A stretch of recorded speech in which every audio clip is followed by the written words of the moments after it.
할렐루야. 우리 주위 돌아보시면서 마라나타 예수님 다시 오십니다. 인사 나누시겠습니다. 마라나타 예수님 다시 오십니다. 마라나타 예수님 다시 오십니다. 마라나타 예수님 다시 오십니다. 오늘은 요한복음 4장 22절 말씀을 중심으로 참된 예배, 이와 같은 제목으로 말씀의 은혜를 나누고자 합니다. 오늘 본문 말씀의 배경을 잠시 말씀드리면, 예수님께서 우물가에서 만난 사마리아 여인과 대화를 나누시는 중에 사마리아 여인에게 남편이 5이나 있다는 사실을 이야기하자 사마리아 여인은 자기가 그러한 사실을 이야기한 바가 전혀 없음에도 자기의 과거에 대해서 정확한 사실을 아시는 예수님을 영감받은 선지자로 확신하게 됩니다. 그러나 이 사마리아 여인이 요한복음 6장 14절입니다. 우리 함께 읽겠습니다. 그 사람들이 예수께서 행하신 이 표적을 보고 말하되 이는 사실 그 선지자라 하더라. 아멘. 여기서 참으로 세상에 오실 그 선지자, 즉 예수님을 메시아로서 세상에 오신 그 선지자로는 아직 이해하지 못하고 있는 상태였습니다. 이러한 사마리아 여인에게 예수님은 계속되는 대화를 통해서 그 여인이 예수님을 믿게 되는 과정을 성경은 기록하고 있습니다. 예수님을 선지자로 인식한 사마리아 여인은 당연히 사마리아 사람들과 유대인들이 겪고 있는 예배 장소에 대한 갈등에 관한 의문에 대해 선지자인 예수님으로부터 정확한 대답을 듣기를 원했을 것입니다. 이 갈등이라는 것이 구약시대 수룹바벨이 이끄는 성전 재건에서 사마리아인들이 유대 공동체로부터 배척을 당한 후에 그들은 아브라함이 이삭을 희생제사 드리려 했던 곳이고 멜기세덱을 만난 곳이고 백성들이 약속의 땅에 들어왔을 때 모세가 가장 먼저 제단을 세우고 희생을 드린 곳으로 생각하고 있는 그리심산에 자기들의 성전을 세웠습니다. 그러나 아브라함이 이삭을 제사하려던 곳은 모리아산이라고 성경은 기록하고 있고 모세가 제단을 쌓은 곳도 에발산으로 기록하고 있습니다. 따라서 그곳이 사마리아인들이 주장하는 그리심산을 의미하는 것인지는 확실하지가 않습니다. 여하튼 예루살렘 성전과 그리심산의 성전과의 갈등은 200년 동안이나 계속되었고 사마리아인들은 그리심산을 축복의 산이며 기도의 장소로 계속 여기게 되었던 겁니다. 이에 반해 예루살렘 성전은 순수한 유대인들의 예배 장소였으며 그 예배에서 사마리아인들은 배척되었던 겁니다. 요한복음 4장 20절입니다. 우리 함께 읽겠습니다. 우리 조상들은 이 산에서 예배하였는데 당신들의 말은 예배할 곳이 예루살렘에 있다 하더이다. 아멘. 이러한 역사적 상황에서 신앙적인 갈등을 겪고 있는 사마리아인이라면 당연히 예배의 장소에 대해서 물었을 겁니다. 마찬가지로 유대인이면서 선지자라고 여긴 예수님에게 사마리아 여인은 예배의 장소에 대해서 물은 것입니다. 이에 예수님은 답하십니다. 요한복음 4장 21절입니다. 함께 읽겠습니다. 예수께서 이르시되 여자여 내 말을 믿으라. 이 산에서도 말고 예루살렘에서도 말고 너희가 아버지께 예배할 때가 이르리라. 아멘. 사마리아인들이나 유대인들이나 다 똑같이 자기들이 예배 드리는 곳이 예배 장소로서 옳은 곳이라고 생각하고 있었습니다. 그래서 예수님께도 어느 곳이 하나님께 예배 드리는 예배 장소로 옳은 곳인지를 알려주시기를 원해서 질문했던 겁니다. 그러나 예수님의 대답은 그들이 원하는 것과는 전혀 다른 뜻밖의 말씀을 하시지 않으셨습니까? 어떻게 말씀하셨어요? 이 산에서도 말고 예루살렘에서도 말고. 예수님은 예배의 장소를 무시하는 말씀을 하셨습니다. 이 말씀은 유대인들이나 사마리아인들 모두에게 아주 도전적으로 들릴 수 있는 말씀이지만 실상은 이 말씀은 구약 성경에 근거를 두고 하신 말씀입니다. 구약 성경 스바냐 2장 11절입니다. 함께 읽겠습니다. 여호와가 그들에게 두렵게 되어서 세상의 모든 신을 쇠약하게 하리니 이방의 모든 해변 사람들이 각각 자기 처소에서 여호와께 경배하리라. 아멘. 또 말라기 1장 11절입니다. 우리 함께 읽겠습니다. 만군의 여호와가 이르노라. 해 뜨는 곳에서부터 해 지는 곳까지의 이방 민족 중에서 내 이름이 크게 될 것이라. 각 처에서 내 이름을 위하여 분향하며 깨끗한 제물을 드리리니 이는 내 이름이 이방 민족 중에서 크게 될 것임이니라. 아멘. 사랑하는 여러분, 참된 예배란 건물 중심의 장소가 중요한 것이 아닙니다. 현대에 있어서 교회라고 하면 마치 건물이 교회라고 생각하고 있지 않습니까?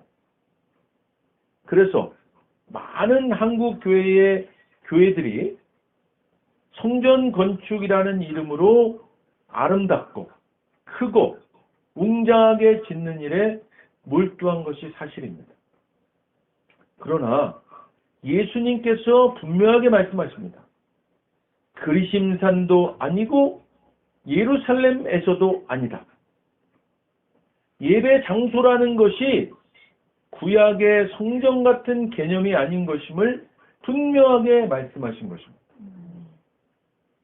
참된 예배, 참다운 예배란 예수님께서 말씀하신 바대로 진실한 예배여야 하는 것이지 결코 건물이나 장소를 구약의 성전같이 우상시하면 안 되는 것입니다. 오늘 우리가 모여 예배 드리고 있는 이곳에서 우리 모두가 진실한 예배를 드리고 있다면 바로 이곳이 참된 예배의 장소요, 진실한 예배의 장소가 되는 것입니다. 또한 예배는 오늘 본문 말씀입니다. 요한복음 4장 22절입니다. 우리 함께 읽겠습니다. 너희는 알지 못하는 것을 예배하고 우리는 아는 것을 예배하노니. 아멘. 예수님은 사마리아인들이 드리는 예배가 알지 못하는 것을 예배한다고 하셨습니다. 이 말씀은 사마리아인들의 예배가 여호와 신앙과 우상 숭배가 혼합된 예배라고 지적하시는 것이고, 또한 그들은 구약 성경의 모세 오경만을 인정하기 때문에 구약 성경의 예언서, 성문서, 역사서 등에 게시된 하나님의 말씀을 전혀 알지 못하기 때문에 그들은 하나님의 진리에 대한 지식이 매우 제한적이심을 지적하신 것입니다. 이에 대해서 신학자 웨스트콧은 이렇게 말합니다. 그들은 예배할 대상은 알지만 실제로 그 하나님이 어떠한 분이신가는 알지 못한다. 사랑하는 여러분, 참된 예배는 예배할 대상을 정확히 아는 것과 더불어 실제로 그 하나님이 어떠한 분이신가를 아는 것입니다. 오늘 우리가 드리는 이곳의 이 예배가 이와 같이 하나님이 어떠한 분이신가를 아는 예배가 되기를 주님의 이름으로 간절히 축원드립니다. 아멘. 예수님은 사마리아인들이 드리는 예배가 종교적 혼합주의에 빠져있는 알지 못하는 것을 예배하는 예배라고 하시면서 유대인들이 드리는 예배를 아는 것을 예배하는 예배라고 하셨지만 그렇다고 유대인들의 예배가 모두 참된 예배를 드리는 것이라는 것은 아닙니다. 유대인들의 예배는 하나님의 계명과 율법을 지키는 것에만 그 뿌리를 두고 있는 것입니다. 사마리아인들의 예배와 마찬가지로 유대인들의 예배도 참된 영적 예배가 아니라 철저하지도 않고 불완전한 예배라고 할 수 있습니다. 그럼에도 불구하고 예수님께서 유대인을 아는 것을 예배하는 자로 부르신 것은 당시에 그들이 참된 예배를 드렸기 때문이 아니라 사마리아인보다 택함받은 백성, 선민으로서의 완전한 계시를 소유하고 있었기 때문입니다. 사랑하는 여러분, 우리가 믿음의 은혜로 구원받아 은혜 아래에 있는 백성으로서 하나님을 예배하고 있다면 우리는 아는 것을 예배하는 자들인 것입니다. 할렐루야. 이것은 우리의 예배의 행위가, 예배의 어떤 행위가 우리를 아는 것을 예배하는 자로 만드는 것이 아니라 이것은 전적으로 우리를 언약 백성으로 택하셔서 구원하시고 은혜 아래에 있게 하신 전적인 하나님의 은혜인 것입니다. 그렇기 때문에 우리는 더욱 하나님 앞에 진실하고 참된 예배를 드려야만 하는 것입니다. 요한복음 4장 23절입니다. 우리 함께 읽겠습니다. 아버지께 참되게 예배하는 자들은 영과 진리로 예배할 때가 오나니 곧 이때라. 아버지께서는 자기에게 이렇게 예배하는 자들을 찾으시느니라. 아멘. 사랑하는 여러분, 참된 예배를 드리는 자들은 영과 진리로 예배 드려야 합니다. 영과 진리로 예배 드린다는 것은 예배 드리는 자가 외적인 형식인 장소, 시간, 예배 제도 등에 너무 집착해서는 안 된다는 것입니다. 진리의 영으로 인도되어 오직 영이신 하나님과의 영적인 교제 가운데에 예배해야 한다는 것입니다. 즉 예배는 형식의 문제가 아니라 예배자가 예배의 대상인 하나님과 어떤 관계를 맺게 되느냐에 따라 참된 예배냐, 거짓된 예배냐로 구별될 수 있는 것입니다. 따라서 예배는 형식보다 본질에 충실해야만 합니다. 먼저 우리가 예배 드리기 전부터 준비된 마음이 되어야 하고 하나님의 임재하심을 바라고 믿고 실제 예배 가운데서 임재하신 하나님과 영적인 교제를 이루어야만 하는 것입니다. 요한복음 4장 24절입니다. 함께 읽겠습니다. 하나님은 영이시니 예배하는 자가 영과 진리로 예배할지니라. 아멘. 하나님은 영이십니다. 그렇기 때문에 우리가 드리는 예배가 영과 진리로 드려져야만 합니다. 여기서 영이란 헬라어로 푸니마, 성령을 말합니다. 즉 성령의 인도함을 받을 때에야 참된 예배를 드릴 수 있음을 말합니다. 진리란 헬라어로 알레데이아, 이 뜻은 진리를 사랑하는 마음으로 해석할 수 있습니다. 이것은 결국 외적 의식에 치우치지 말고 진리를 사모하는 신실한 마음으로 예배 드리라는 의미입니다. 하나님은 이 시대에도 이렇게 예배 드리는 자들을 찾고 계십니다. 마치 집 나간 탕자가 집으로 돌아오기를 간절히 기다리는 아버지와 같은 심정으로 하나님은 우리가 신령과 진정으로 예배하는 자들이 되기를 열망하시고 계시는 것입니다. 또한 하나님은 잃어버린 양을 찾는 목자의 심정을 가지시고 바른 예배자, 참된 예배자를 찾고 계십니다.